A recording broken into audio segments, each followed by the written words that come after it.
یہ ہے کہ وقت چار وقت میں رکا تھا.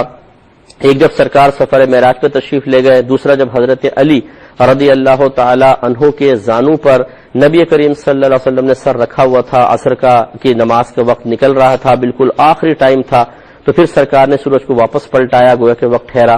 اور تیسرا جب بی بی فاطمہ رضی اللہ تعالی عنہا کے سر سے ایک دفعہ دوپٹہ سرک گیا، دو بال ظاہر ہوئے تو وقت رک گیا. اور حضرت بلال رضی اللہ تعالی عنہ نے ایک دفعہ اذان نہیں دی تھی تو وقت رک گیا. لیکن پہلی دو باتیں تو بالکل ٹھیک ہے، اور آخری دو باتیں خالی جذبات کا ایک حصہ ہے. بی بی فاطمہ رضی اللہ تعالی عنہا کا بڑا مقام ہے، بڑا مرتبہ ہے. اللہ تعالیٰ ان کے قدموں کی خاک کی برکت سے ہماری اور ہماری پوری نسلوں کی بخشش و مغفرت فرمائے. بہت اعلیٰ مرتبہ ہے، بہت اعلیٰ مقام ہے. اور مجھے بڑا افسوس ہوتا ہے کہ اس قدر عظیم ہستیاں جن کے لیے مستند ترین ذرائع سے فضائل کے انبار لگے ہوئے ہیں، ان تمام کو چھوڑ کر ایسی باتیں اپنے پاس سے گھڑنا اور ان کو بیان کر کے بزرگوں کی فضیلت کو ظاہر کرنے کی کوشش کرنا جن کا کہیں کوئی ثبوت صحیح طریقے سے نہیں ہے، یہ مناسب نہیں ہے. تو آپ بخاری اٹھا لیں، مسلم اٹھا لیں، دیگر اور آپ قرآن اٹھا لیجئے. الہادی کے اندر اگر آپ نے سنا ہو، ہم نے کتنے فضائل بیان کیے اہل بیت کے قرآن کی آیات کی روشنی میں.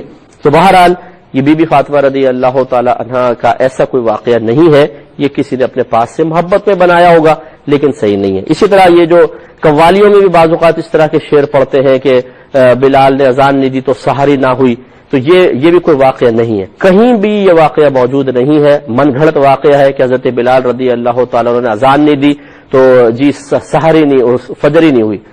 اگر آپ میرا بخاری کا درس سن رہے ہو، کیوں ٹی وی پر ہی آتا ہے درس بخاری ہمارا آتا ہے، اسی میں بھی کچھ دن پہلے حدیث ذکر کی تھی کہ نبی کریم صلی اللہ علیہ وسلم غزوے سے واپس تشریف لا رہے تھے، ایک وادی میں ٹھہرے تو بلال رضی اللہ تعالیٰ عنہ کو حکم دیا کہ آپ یہاں پر یعنی پوری رات سفر کرتے رہے تھے، فجر سے تھوڑی دیر پہلے قیام فرمایا، سب ٹھہر گئے. سرکار نے فرمایا آپ ہمیں فجر میں اٹھانا. اور حضرت بلال رضی اللہ تعالیٰ عنہ کہتے ہیں کہ میں نے چٹان سے ٹیک لگائی ہوئی تھی تاکہ میں نہ سوؤں، اور آنکھیں کھول کے میں بیٹھا ہوا تھا، لیکن ایسی غنودگی طاری ہوئی کہ میں سوتا چلا گیا، اور اس وقت میری آنکھ کھلی جب سورج نکل آیا تھا.